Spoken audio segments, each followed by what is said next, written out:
साथियों, फंच अनलिमिटेड को आप सब्सक्राइब करिए, चैनल को लाइक करिए और शेयर भी करिए। आज हम लेके आए हैं डायमंड कॉमिक्स में प्राण कार्टूनिस्ट का चाचा चौधरी और पोपटलाल। आप जैसे जानते हैं चाचा चौधरी की कहानी, जिसे चाचा चौधरी के साथ साबू भी रहता है, टिंगू मास्टर भी होता है, रॉकेट भी होता है, उनकी वाइफ चाचा चौधरी की वाइफ है बीनी, वो भी रहती हैं, और एक छोटे छोटे इसमें जो है चैप्टर्स होते हैं और बड़े ही हंसी से गुदगुदाते हैं, छोटे छोटे चुटकुले टाइप के होते हैं। आइए इसे पढ़ते हैं। पोपटलाल। साबू और चाचा चौधरी पहले चित्र में खाना खाते हुए दिखते हैं। साबू की देखिए पूरियाँ कितनी सारी हैं, कम से कम सैकड़ों पूरियाँ रखी हैं और वो बना रही हैं बेचारी। हाँ चाची जी। साबू क्या कहता है? लगता है चाची आज हमसे नाराज हैं चाचा। क्यों? है? अरे आप खाना खा के देखिए। साबू कहता है। चाचा चौधरी खाना खाता है, उफ, मुंह जल गया, इतनी मिर्च। तुम्ही ने तो कहा था कि खाने में मिर्च ज्यादा से ज्यादा डाला करो। अरे भगवान, वह मैंने तब कहा था जब कोई मेहमान आया हो, ताकि वह जल्दी से जल्दी घर से 9-11 हो जाए। अब चाचा चौधरी साबू से कहते हैं, अरे भाई साबू, कहीं से जलेबियों का इंतजाम करे ताकि मुंह का जायका ठीक हो जाए। अरे किसी के रोने की आवाज आ रही है। साबू तुम यही ठहरो, मैं अंदर जाकर देखता हूँ। अंदर उस घर में से दरवाजा खुला हुआ था, आवाज आ रही थी, वहाँ वहाँ वहाँ। चाचा चौधरी जाके उससे कहते हैं, क्यों भाई, क्यों रो रहे हो? पिताजी का स्वर्गवास हो गया है। धैर्य रखो, एक दिन सबने इस दुनिया से जाना है। चाचा चौधरी उसे समझाते हैं, उसे धैर्य देते हैं कि भैया ऐसी कोई बात नहीं है, घबराओ मत। लेकिन वो कहता है क्या? वह बात नहीं है, बल्कि बाप के मरने पर तो मैं खुश था। मैंने कई वर्षों तक उनकी सेवा की, मुझे यकीन था उनके चारपाई के नीचे रखे बक्से में खूब दौलत भरी है। लेकिन उनके मरने के बाद जब बक्सा खोलता हूँ तो देखा ढेर सारे पत्थर और एक लंगोटी। हो। पत्थर तो फेंक दिए, अब इस लंगोटी को आग लगा दूंगा, यह मेरे किस काम की। अरे चाचा चौधरी कहते हैं, अर। चाचा चौधरी आग बुझा देते हैं लंगोटी पे पैर मारकर और कहते हैं, बुजुर्गों की चीज की तौहीन नहीं करते, पता नहीं कब यह लंगोटी तुम्हारे काम आ जाए। और तभी वहां पे एक सरदार जी आते हैं। अरे पोपटलाल जी, आते ही रहंदे अन्ने हैं। हाँ, ये मेरे पिता का नाम है, पर अब तो वह दुनिया में नहीं है। आपकी तारीफ। सानू नत्था सिंह लाटरी वाला कहते ने, पोपट जी ने साढ़े कोलों एक टिकट खरीदिया सी, अज उन्हां दा 10 लाख दा इनाम निकल आया। टिकट करो तो 10 लाख जाके लाई लो। 10 लाख? पर वह टिकट कहाँ मिलेगा? अब टिकट तो पता ही नहीं था इसे कहाँ है। अब चाचा चौधरी कहते हैं, देखते हैं लंगोटी के पल्लू में कुछ बंधा है। हाँ कहिए, वही टिकट तो नहीं? ओह, लंगोटी के पल्लू में बंधा है कुछ, देखें तो टिकट हो। पोटली खोलने के बाद लॉटरी का टिकट, यह तो वही लॉटरी का टिकट है। 16 आने वही है, दफ्तर चलोते 10 लाख ले आवो। सरदार जी कहते हैं 10 लाख ले आओ। अब वो कहता है, आप न होते तो ये टिकट लंगोटी के साथ ही जलकर राख हो गया होता। 10 में से 5 लाख चाचा जी अब वो आपके हैं। तो चाचा जी क्या कहते हैं भाई? हमें लखपति नहीं बनना भाई, हमारा मुंह मिर्च से जल गया है। तू मुझे और साबू को सिर्फ जलेबियाँ खिला दे। हमें तो जलेबी खिला दो भाई। अब देखो इधर बारूद मल आ रहा है, जो कि अपने कंधे के ऊपर जो है बांधे रहता है बड़ी सारी गोलियां, और हाथ में है दुनाली बंदूक, और इसका नाम है चैप्टर का गैस का गुब्बारा। चाचा चौधरी कहते हैं उससे, अरे भाई बारूदमल, ये सवेरे सवेरे बंदूक लेकर किधर चल दिए? मैं किसी शेर की तलाश में हूँ। कुछ शेर तो मेरे पास भी हैं। सचमुच? हाँ बोलो, किसका शेर सुनोगे, गालिब का या जिगर मुरादाबादी का? वो तो जिगर, वो तो शेर और शायरी की बात करने लगते हैं। थोड़ी दूर चलो। गुब्बारे बेचने का काम अच्छा है, नहीं तो बेकार बैठे बैठे हड्डियां दुखने लग गई थी, साबू कहता है। तभी टिंगू मास्टर गैस के गुब्बारे देखता है। साबू जी, साबू भैया, एक गैस का गुब्बारा देना। लो टिंगू मास्टर, जरा मजबूती से पकड़ना। अरे ये गुब्बारा तो मुझे जमीन से उठाई ले जा रहा है। टिंगू मास्टर साहब जानते ही नन्ना सा है, उसे गुब्बारा लेकर उड़ जाता है और वो चिल्लाता है, ओ बाप रे, मारे गए, बचाओ। अरे टिंगू मास्टर तो आकाश में उड़ा जा रहा है, अब तो मेरे हाथ भी उस तक नहीं पहुंच सकेगा। चाचा जी को खबर करनी चाहिए। उधर साबू जाता है।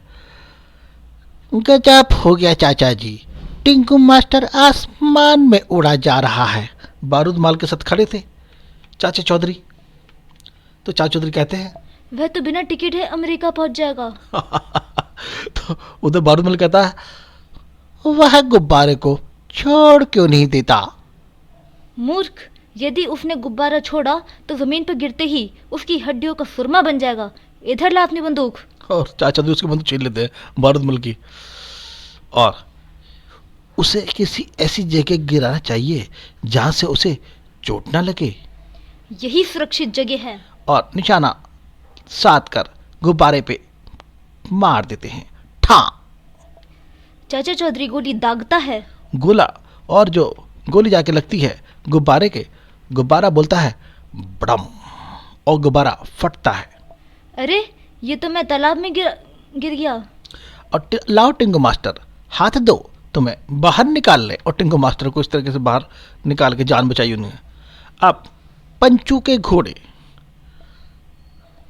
राय बहादुर साहब, आज शाम को डरबी की घुड़दौड़ होने वाली है, घोड़े तैयार है ना? जब तक इस पंचू के घोड़े हैं, मेरे घोड़े जीत नहीं सकते। राय बहादुर साहब, क्यों ना हम पंचू के घोड़े को भगा दें? यह कैसे हो सकता है?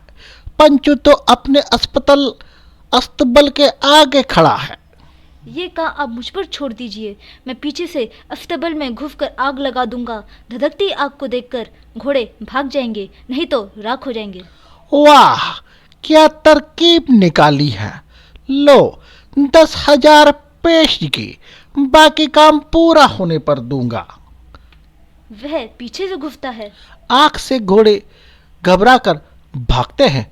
थकद थकद, दुगड़ू दुगड़ू दुगड़ू दुगड़ू दुगड़ू। पंचू अपने घोड़ों को रोकने की कोशिश करता है। ओह हो, मेरे घोड़े हैं, ओह मैं बर्बाद हो जाऊंगा।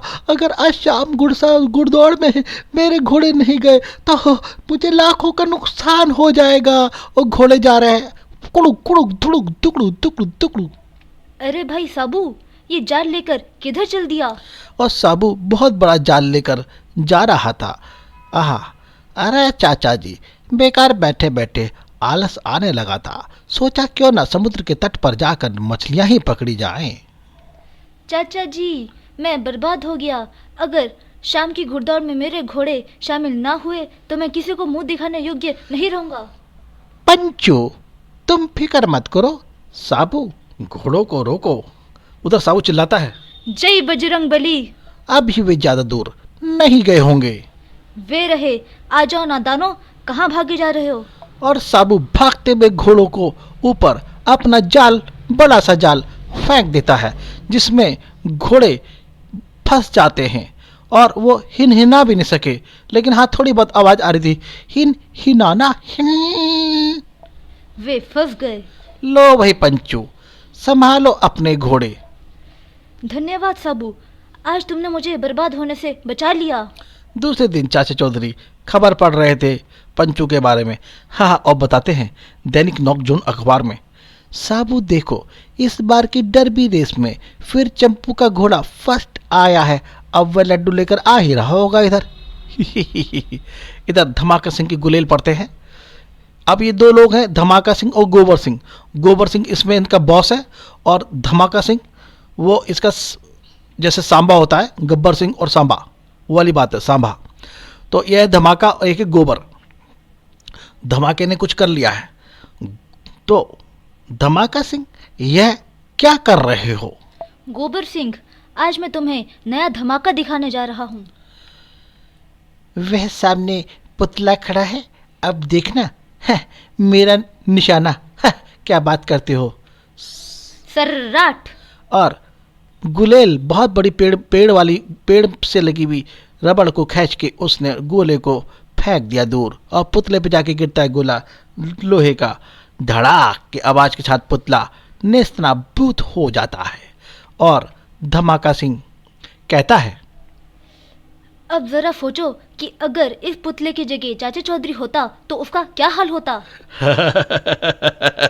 धमाका है, सचमुच तू बड़ी ऊंची उड़ान भरता है। चाचा चौधरी का तो कचूमर निकल गया होता। लेकिन सवाल यह है कि चाचा चौधरी को यहाँ कैसे लाया जाए। ये काम तो मुझ पर छोड़ दो। मैं जाकर चाचा चौधरी को लाता हूँ। जो ही दिखाई दे तुम दंदनाती हुई गुलेल दाग देना और उसका कांड हो जाएगा। कांड तो जाता है डाकू गोबर सिंह चाचा चौधरी और साबू के पास, जो अपने घर के अहाते में बैठ के चाय पी रहे हैं। चाचा जी, मैंने सारे बुरे काम छोड़ दिए, आप मेरे साथ चलिए और आज मेरे यहाँ गरम गरम चाय पीजिए। गोबर सिंह, मैं नहाने से पहले कुछ नहीं खाता पीता। तुम चलो, मैं नहाकर तुम्हारे अड्डे पर पहुंच जाऊंगा। ये तो आप बहानेबाजी कर रहे हो। गोबर सिंह, अगर तुम्हें यकीन नहीं आता तो ये मेरी पगड़ी ले जाओ। मैं तुम्हारे यहाँ आऊँगा, चाय पीऊँगा और अपनी पगड़ी पहनकर घर वापस आऊँगा। धमाका सिंह को जाकर बताओ कि चाचा चौधरी नहाकर आ रहे हैं। तो फिर गोबर सिंह सोचता है कि क्यों ना मैं ये पगड़ी सिर पे लगा लूं और पगड़ी पहन लेता है। उधर वो जो था धमाका देख लेता है और दूर से देखता है कि पगड़ी नजर आती है उसे चाचा चौधरी की, और वो निशाना लगा देता है गुलेल पे पत्थर चढ़ाकर। सर्राट। और वो पत्थर आके जाता है और गिरता है जाके धड़ाक। गोबर सिंह का बच गया था, मलिदा निकल गया था। उधर चाचा चौधरी आ गए थे। गोबर सिंह, मैं आ गया, मेरी गर्मा गर्म चाय। और उधर धमाका सिंह, ओ आओ, ये क्या हुआ। ओए उधर तारे, गुड़ु गुड़ु गुड़ु गुड़ु गुड़ु गुड़ु। कुश्ती खच्चू और तोंदू की। इधर खच्चू पहलवान, उधर तोंदू पहलवान, दोनों में कुश्ती होगी। जो जीतेगा रुस्तम ए हिंद कहलाएगा। और रुस्तम ए हिंद के लिए दंगल शुरू हो चुका था। उधर था तोंदू पहलवान, इधर था खच्चू। तोंदू था नाम के अनुरूप मोटा ताजा मस्त, और इधर था खच्चू दुबला सा। और उधर रेफरी ने सीटी बजा दी थी। पहलवानों तैयार हो जाओ, कुश्ती शुरू। और क्या सीटी बजते ही खच्चू तो भाग निकला, सरपट रपट रपट रपट रपट रपट रपट। ओहो हो, वह चूहा भाग गया। मोटू बोलता है, चूहा तो भाग लिया। रेफरी साहब, मेरा प्रतिद्वंदी कुश्ती लड़ने से पहले ही भाग खड़ा हुआ, इसलिए मुझे रुस्तम ए हिंद घोषित कर दिया जाना चाहिए। तोंदू, 10 मिनट तक इंतजार करना जरूरी है। अगर खच्चू 10 मिनट तक लौटकर अखाड़े में नहीं आएगा तो तुम्हें विजय घोषित कर दिया जाएगा। तो भाई 10 मिनट के लिए इंतजार करने को बोल दिया। उधर खच्चू पहुंचता है, रास्ते में मिल जाते हैं चाचा चौधरी और साबू आ रहे थे। चाचा जी, मेरी मदद कीजिए, मुसीबत में फंस गया हूँ। मैं तोंदू पहलवान से कुश्ती करना मंजूर कर बैठा था, वह मेरी सारी हड्डियाँ तोड़ देगा चाचा जी। अगर तुझे तोंदू पहलवान से इतना डर लगता है तो तुमने उसके साथ कुश्ती लड़ना क्यों मंजूर किया। आप ही तो कहते हैं कि लड़ाई ताकत से नहीं अकल से जीत जाती है, पर मैं क्या बताऊं, मेरी अकल तो घास चरने चली गई उस मोटे को देखकर। साबू, हम खच्चू की क्या मदद कर सकते हैं। हम क्या मदद कर सकते हैं, हम कोई कुश्ती थोड़ा लड़ पाएंगे। हा। अगर फॉर्मूला नंबर 95 अपनाओगे तो कामयाबी मिल सकती है। चाचा चौधरी का दिमाग कंप्यूटर से चलता है पाठकों, आप सभी जानते हैं, ठीक है, बचपन से ही हम लोग ही जान रहे हैं। और साबू बोलता है, ठीक है, मैं 95 फार्मूला अपनाता हूँ। खच्चू, अखाड़े की तरफ मुंह करके खड़े हो जाओ। और वो पिछवाड़ा साबू की किक की ओर करके खड़ा हो गया और बोलता है, क्या हो गया। और साबू ने दी उसके एक किक, शू, उड़ के जाता है वो। और उधर रेफरी साहब, 10 मिनट पूरे होने में कितना समय बचा है। दंगल में रेफरी बोलता है, सिर्फ 1 मिनट बचा है। वह चूहा अब नहीं आएगा। शू, और धड़ाक के साथ ही खच्चू आके गिरता है मोटू पहलवान की तोंद के ऊपर और मोटू हो जाता है चित्त। ओ हुर्रे, सब लोग चिल्लाते हैं, तोंदू चित्त हो गया। चाचा जी, खच्चू ढेर सारे हार पहनकर आ रहा है। लगता है फार्मूला नंबर 95 हाँ कामयाब रहा। साबू की कसरत। साबू और चाचा चौधरी आज जो है कसरत कर रहे हैं खुले में, देखिए। सवेरे खुली हवा में व्यायाम करना अच्छा लगता है, क्यों चाचा जी? बिल्कुल साबू, वर्जिश से शरीर चुस्त और फुर्तीला हो जाता है। 1 2 3 4 5 6। और चाचा चौधरी अपने हाथ ऊपर नीचे करके पीटी कर रहे थे। 1 2 3 4 5 6 7 8 9 10। उधर साबू 1005, 1006 और अरे 1007। गोचू और बोचू। उधर गोचू बोचू दो बदमाश वो उन दोनों को देखते हैं और कहते हैं, गोचू क्यों ना आज इनको लूटे। लेकिन बोचू, उनके पास तो कुछ माल नहीं है। अरे बेवकूफ, उस लंबू ने जो कानों में कुंडल पहने हैं वो तो देख, कम से कम 50,000 रुपए के होंगे, समझा? 1040, 1041। और साबू अपना मुदगर घुमा जा रहा है। उधर पहुंच जाता है बोचू।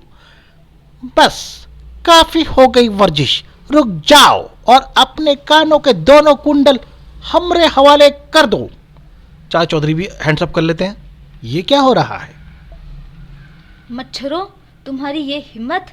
जानते नहीं, जब मैं जुपिटर से चलने लगा था तब ये कुंडल मुझे मेरी माँ ने दिए थे। और वो कुंडल तो माने दिए हैं, साबू को तो बहुत प्रिय हैं। साबू शांत रहो। हाँ, अरे भाई, साबू के हाथों में भारी भार है, वह कुंडल कैसे उतार सकता है? चाचा चौधरी ने कहा।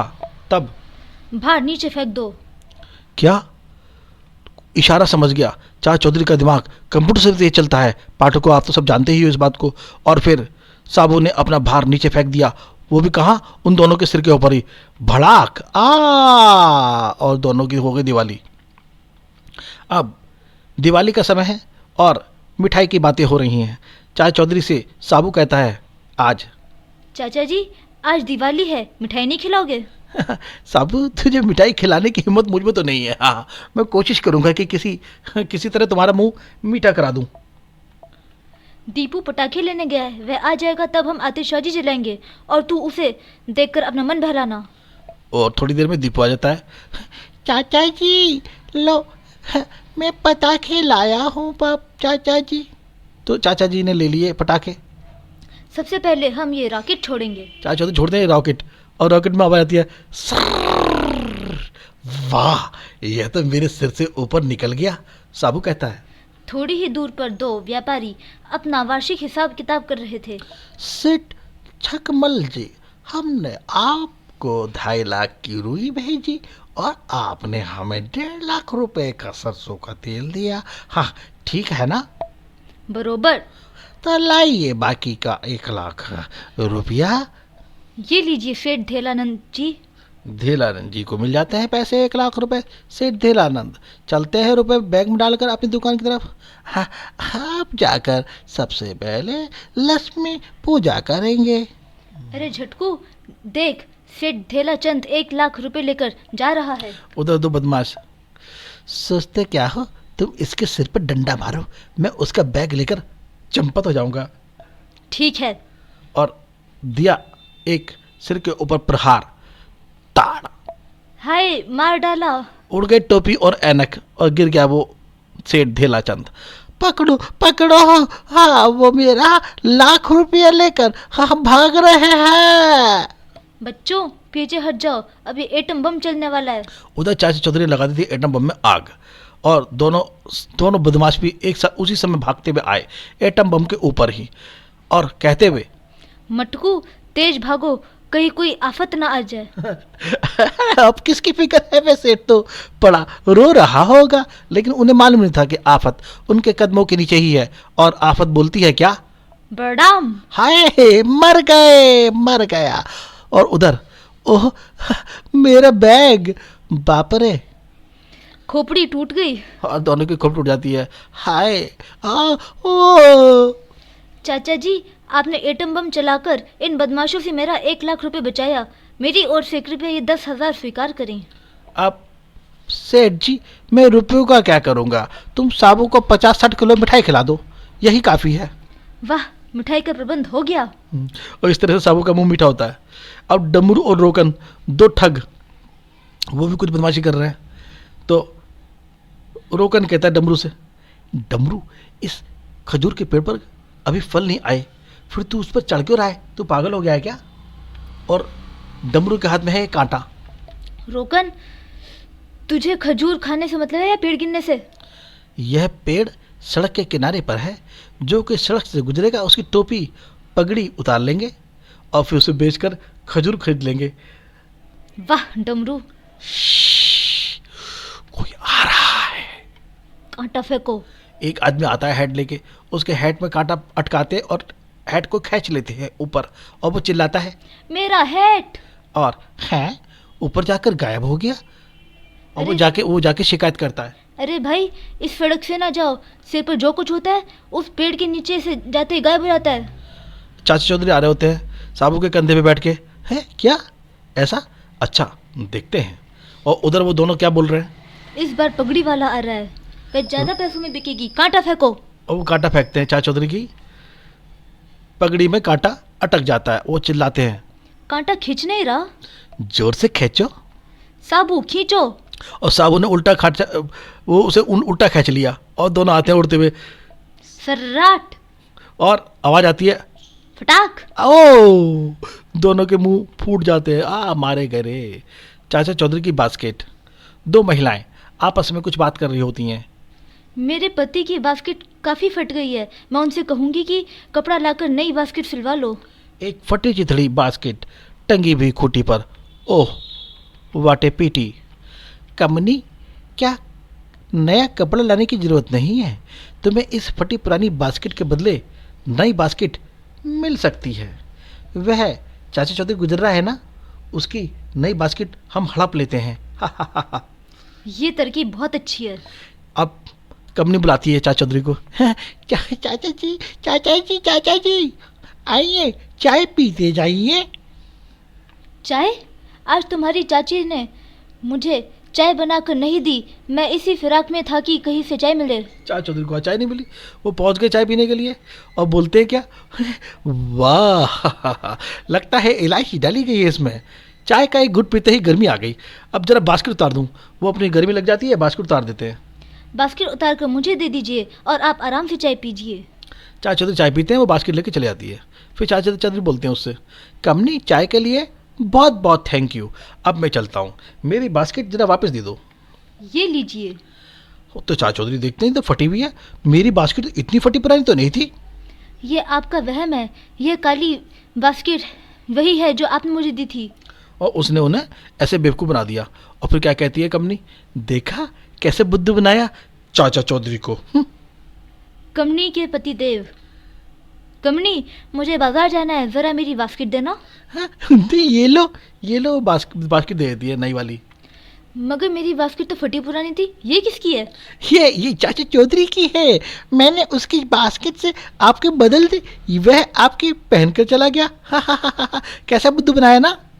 क्या? मेरी बास्केट की जेब में 2000 रुपए थे। ओए बन गए उल्टे बुद्धू। हो नो। चाचा चौधरी को हराना मुश्किल ही नहीं, नामुमकिन भी लगता है। भीरू, धीरू, वीरू, ये तीन बदमाश। और वो दोनों तीनों खाली दिमाग क्या बताते हैं, आइडिया एक, क्यों ना आज हम चाचा चौधरी को लूटें। अच्छा ख्याल है, लेकिन तीनों कोई आइडिया लगाते हैं। एक कहता है, अगर चाचा चौधरी ने हम में से किसी को पहचान लिया तो पुलिस को हमारा नाम दे देगा, हम फंस जाएंगे। हम ये चोगा पहनकर और साबू का चेहरा लगा कर जाएंगे, जिससे हमें पहचान में नहीं आएंगे और लूटने का इल्जाम साबू पर लगेगा। तीनों ये योजना बनाते हैं। तीनों एक के ऊपर एक खड़े जाते हैं और पहन लेते हैं चोगा और सिर लगा लेते हैं साबू का और चल देते हैं। अब हर एक कोई हमें साबू समझेगा, हाथ में था चाकू। चाचा चौधरी का घर आ गया है, अंदर घुस चलो। और जाके बोलते हैं, चाचा चौधरी अपने घर की तिजोरी की चाबियां सारी हमारे हवाले कर दो, वरना। तुम्हें तो पता है कि सारी चाबियां घर के चौकीदार के पास रहती हैं। हैं? चौकीदार? ये चौकीदार कौन है? मैं अभी उसे बुलाता हूँ। रॉकेट। ओह वाह! रॉकेट आ जाता है भौंकता हुआ। ओह, चोगा उतर गया। और रॉकेट पकड़ के उनका चौका ग्रर करके उनका चौका खींच लेता है। साबू का चेहरा भी गिर जाता है और सब भागते हैं। फिर भागो। रॉकेट दूर तक उन्हें घर तक विदा करके आता है। चाचा जी, लगता है आज कुछ हलचल हुई है। यार कुछ नहीं साबू, कुछ चोर अपना चौका छोड़ गए हैं। कोई कबाड़ी इधर से निकले तो बेच देना। रंगारंग। चौपड़, आज किसको रंगने का इरादा है? आज मैं चाचा चौधरी और साबू को रंगूंगा। आज उन दोनों को रंग में भिगो कर आता हूँ। लो, साबू तो पास ही मिल गया। उसे साबू को ऊपर रंग डालना चाहता है, लेकिन एक कार बीच में से आती है और कीचड़ उड़ा के चली जाती है। आवाज सराट आ। ओह कमबख्त, कार कीचड़ उछाल गई और पलक झपकते ही साबू का पता नहीं कहाँ गायब हो गया। साबू तो गया, सो गया। चाचा चौधरी हाथ से बचकर नहीं निकल सकता। चौधरी तैयार हो जाओ, मैं तुम्हें रंगने जा रहा हूँ। शौक से रंगो चौपड़। ओह, मैं तुम्हारी चिकनी चुपड़ी बातों में आने वाला नहीं हूँ, समझे? बोलो, बैठे हुए रंग डलवाओगे या फिर खड़े होकर? वह सब तो ठीक है चौपड़, लेकिन आज ज़्यादा गर्मी नहीं है? चाचा चौधरी ने कहता गर्मी है। अच्छा, तो यूँ कहो कि मेरी रंग की पिचकारी देखकर तुम्हारे पसीने छूट रहे हैं। अरे भाई, बटन दबाकर पंखा चला दो, फिर शीतल हवा के झोंकों में जितना चाहो मुझ पर रंग डालो। चलो, इसमें क्या बुराई है, पंखा चला लेते हैं। यह लो, बटन दबा दिया और पंखे के अंदर से आती है छपाका और वो बंदा पूरा तरह से भीग जाता है और चाचा चौधरी चिल्लाते हैं, हा हा, होली है। और हो गया शिकार उसका। उधर एक खौफनाक परिंदा आसमान में दिख रहा था। चाचा जी देखिए, कितना विशाल और अजीबोगरीब परिंदा है ये। साबू, ये पक्षी तो पृथ्वी का नहीं लग रहा। वह घोड़े पर बैठ रहा है। उस परिंदे ने सारे घोड़े को अपने परों से ढक लिया। अरे, वह पूरा घोड़ा गायब हो गया। उधर मूर्खो, मैं शिकागो अंतरिक्ष में दूर टागोस से आया हूँ। वहाँ के प्राणी ऐसे ही होते हैं जैसा मैं हूँ। मुझे भूख लगी थी, इसलिए उस जानवर को खा गया। मुझे और भूख लगी है, मेरे लिए और जानवर लाओ। जानवर हमारे लिए उपयोगी हैं, तुम उन्हें नहीं खा सकते। तो फिर मैं तुम दोनों को खाऊंगा और अपनी भूख मिटाऊंगा। मच्छर, इससे पहले मैं तुम्हें मसल दूंगा। उधर चाचा चौधरी का दिमाग तो कंप्यूटर से भी तेज चलता है, हम सब जानते ही हैं। साबू ठहरो, शिकागो से निपटने के लिए ताकत की नहीं, दिमाग को काम में लाने की ज़रूरत है, क्योंकि शिकागो में इंसान को निकल जाने की क्षमता है। तो चाचा चौधरी उससे कहते हैं, शाकाबो, तुम्हारी भूख मिटाने के लिए हम अभी जानवर लेकर हाजिर होते हैं। तब तक तुम उस चट्टान पर बैठकर आराम करो। और एक सामने जो पहाड़ी थी उस पर बैठने का इशारा करते हैं, तो वो जाके वहाँ बैठ जाता है। लो, हाँ तो क्या हुआ, मैं बैठ गया। अगर 5 मिनट के अंदर तुमने मेरी भूख मिटाई नहीं तो मैं तुम दोनों को निकल कर अपनी भूख मिटाऊंगा। You understand? 5 मिनट तो दूर, 1 सेकंड भी नहीं। इंतजाम करते हैं। लो, तैयार हो जाओ। और चाचा चौधरी एक रिमोट कंट्रोल दबाता है क्लिक। और तभी आवाज़ आती है, कड़ड़ड़ड़ाम। उस चट्टान में डायनामाइट लगा था। मैंने रिमोट कंट्रोल से उसे उड़ा दिया और उस पक्षी के परखच्चे उड़ गए। उधर अब सफ़र सदर बाजार का। घपलू बाबू चढ़े हुए हैं खंबे के ऊपर। अरे घपलू बाबू, बस स्टॉप के खंबे पर क्यों बैठे हो? मुझे सदर बाजार जाना है। तो नीचे उतरकर बस का इंतजार करो, बस तुम्हें सदर पहुंचा देगी। नहीं, बस का किराया 1 रुपये लगता है। अगर साबू मुझे एक हाथ मार दे तो मुफ्त में ही पहुंच जाऊंगा। एक बार साबू ने मुझे ऐसे ही सब्जी मंडी पहुंचाया था। अगर सारे लोग ऐसा करने लग जाएं तो सरकारी बसों का दिवाला ही निकल जाए। अब ये तो बहुत ही कंजूस है भाई, 1 रुपया बचा रहा है अपना बस में जाने का। आहा, चाचा चौधरी तो दिखाई दे गया। चाचा जी, साबू कहाँ है? साबू पीछे आ रहा है। साबू अगर मुझे एक हाथ मार दे तो सदर बाजार की सैर कराऊंगा। घपलू बाबू, कभी कभी मुफ्त की सैर बड़े बड़ों को महंगी पड़ती है। बहुत महंगी पड़ जाती है। अच्छा, लो वह आ गया। साबू, अगर तू मुझे एक हाथ मार दे तो मैं सदर बाजार की सैर कर आऊं। अच्छा, साबू को क्या परेशानी है? साबू ने उठाया मुक्का, ले तैयार हो जा। धड़ाक, और वो उड़ता है। गोलगप्पे, गरम समोसे, कचौड़ी। समोसे कचौड़ी बेचने वाले की उसमें जाके ट्रे में जाके गिरता है और सारे बताशे बताशे और सारे पानी वानी गिर जाता है। आवाज़ आती है, शटाक छपाक। सारा माल बर्बाद कर दिया। निकालो 135 रुपये 50 पैसे।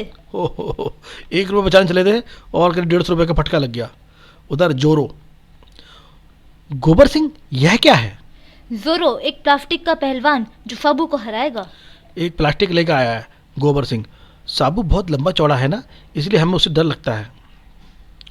जब हमारा जोरो साबू से भी ऊंचा दिखेगा तो वह डर कर भाग जाएगा। तो वो साबू से लड़ने के लिए जोरो लाया है। अब इसमें हवा भरता है वो। गोबर सिंह बस करो, थोड़ी और हवा तुमने भरी नहीं कि वो फट जाएगा। और फिर पहुंच जाता है। चाचा चौधरी, अपने साबू को बाहर निकालो। मेरा मेरा जोरो पहलवान उसे कुश्ती के लिए चैलेंज करता है। गोबर सिंह, साबू को बुखार है और फिर डॉक्टर से दवाई लेने गया है। बहाने बना रहे हो। चाचा जी, मैं दवाई लेकर आ गया। साबू, मेरे जोरो पहलवान से कुश्ती लड़ो या हार स्वीकार करो। चूहे, मैं बीमार हूँ लेकिन फिर भी तेरे जोरो पहलवान से कुश्ती लड़ने को तैयार हूँ। चाचा चौधरी कहते हैं, एक मिनट ठहरो, तुम्हारा जोरो पहलवान गर्मी में खड़ा है, क्यों ना इसे पंखे की ताज़ी हवा खिला दें ताकि यह ताज़ा दम हो जाए। आइडिया बुरा नहीं है। ये मेरा पंखा सुपर पावरफुल है। और चाचा चौधरी ने प्लग में लगा दिया पंखा और पंखे की हवा चलती है और जोरो उड़ जाता है। ओह, मेरा वोरो पहलवान। ओह, मेरा जोरो पहलवान उड़ गया। मेरा जोरो मेरा वोरो। आप तो सभी जानते हैं चाचा चौधरी का दिमाग कंप्यूटर से भी तेज होता है। उधर चालबाज खोकन। अरे खोकन, ये चादर लिए क्यों खड़ा है? एक मजेदार खेल है यार छक्कन, देख। अब इस चादर को सड़क पर बिछा दिया, अब आगे देखना। अब सड़क इस चादर पे लिखा है स्वागतम। तो एक सेठ आता उधर से, ये चादर मेरे स्वागत के लिए बिछाई गई है।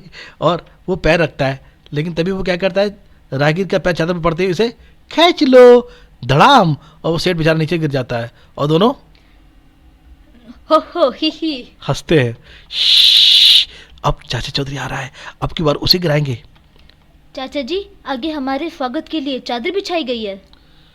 इसलिए साबू तुम आगे आ जाओ। क्यों? साबू, जैसा मैं कहता हूँ वैसा ही करो। चाचा चौधरी का दिमाग कंप्यूटर से भी तेज चलता है। ओह, चादर नहीं खींच रही।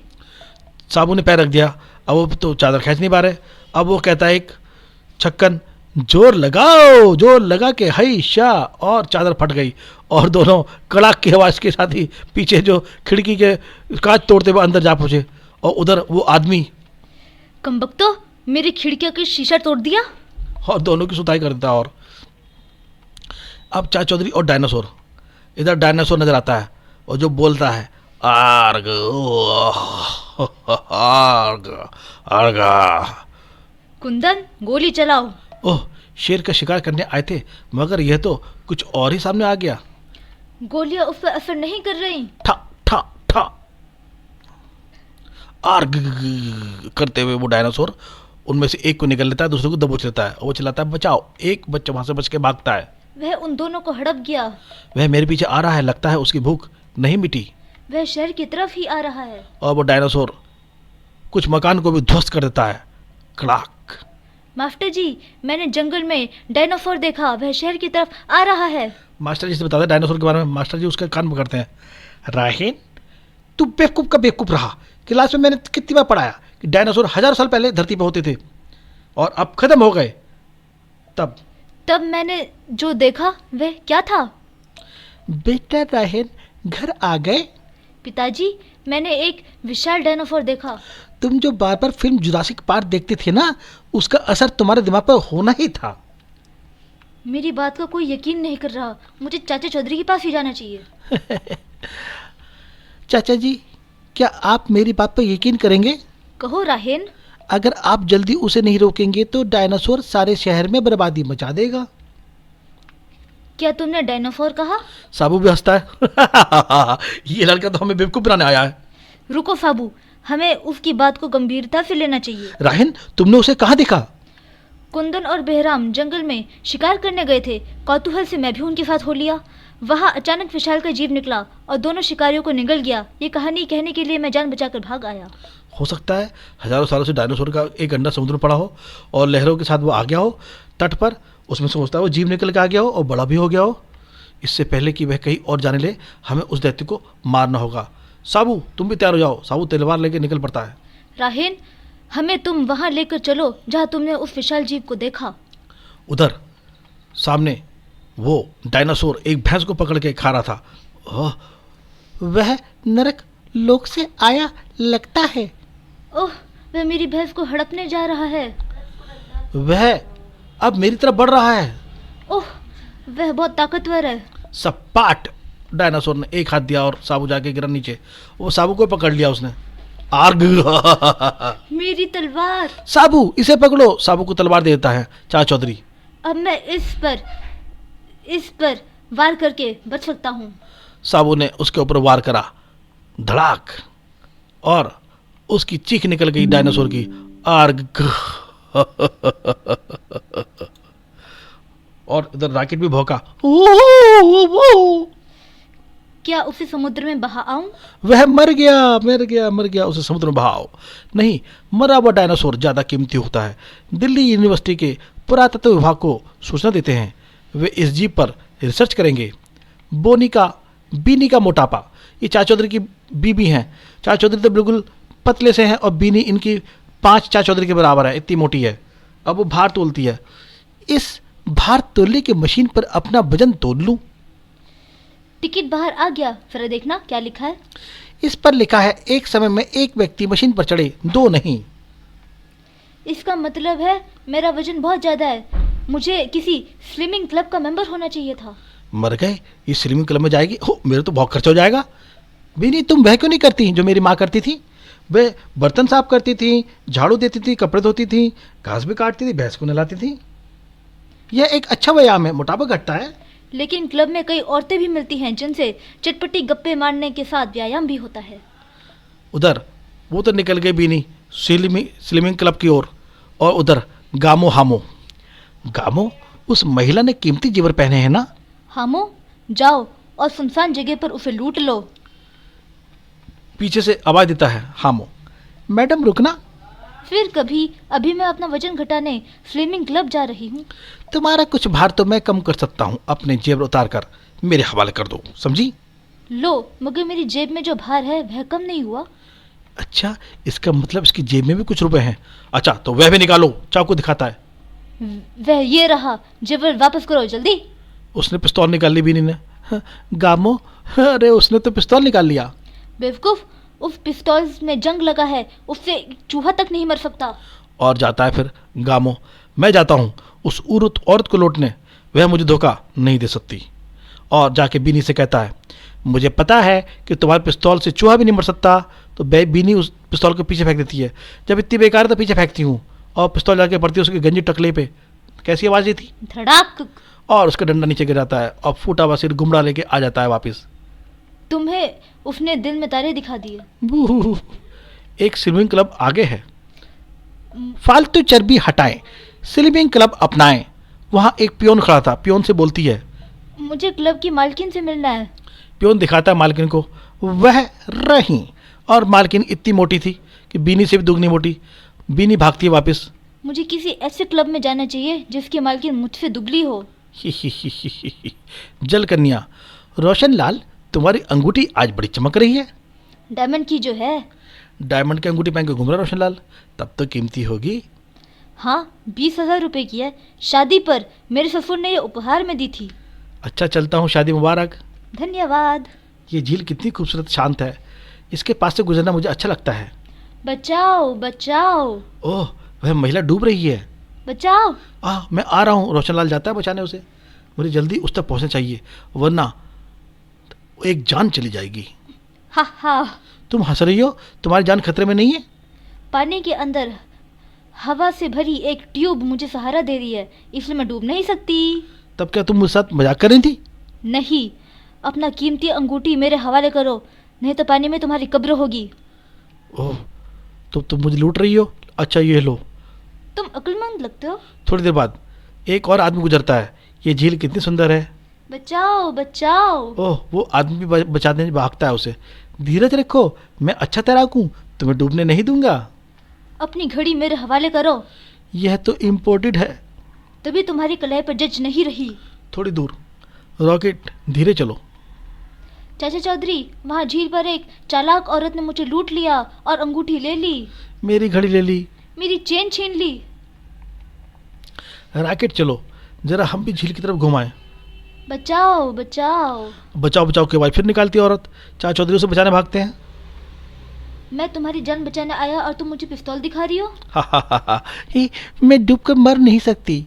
हवा भरी ट्यूब मुझे सहारा दे रही है। लेकिन तुम्हारे पीछे मगरमच्छ तुम्हें हड़पने आ रहा है। चाचा चौधरी उसको ध्यान हटा देते हैं और पीछे देखती है और चाचा चौधरी पानी में डुबकी मार देते हैं। मगरमच्छ कहाँ? ओह, वह गोता मार गया। डिप। क्यों ना इसका सहारा पंचर कर दिया जाए। और चाचा चौधरी उसके ट्यूब में जो नीचे था पानी के उसे फुस पंचर कर देते हैं। ओह, ट्यूब में से हवा निकल रही है, मैं पानी के अंदर जा रही हूँ। बचाओ, मैं तैरना नहीं जानती। मजाक कर रही हो? नहीं, मैं सच कह रही हूँ। अपना हाथ बढ़ाओ, किनारे की तरफ चलते हैं। चाचा चौधरी ने उसे जान बचाई। मैं आपके एहसान का बदला कैसे चुका सकती हूँ? उन सब की चीजें वापस करके। मेरी अंगूठी, मेरी घड़ी, मेरी सोने की चैन। हाँ, इस तरह से ये चाचा चौधरी पोपटलाल समाप्त होता है। साथियों, आप हमारे चैनल को सब्सक्राइब करिए और कमेंट बॉक्स में आके बताइएगा आपको हमारी कॉमिक्स कैसे लगी। थैंक यू, धन्यवाद।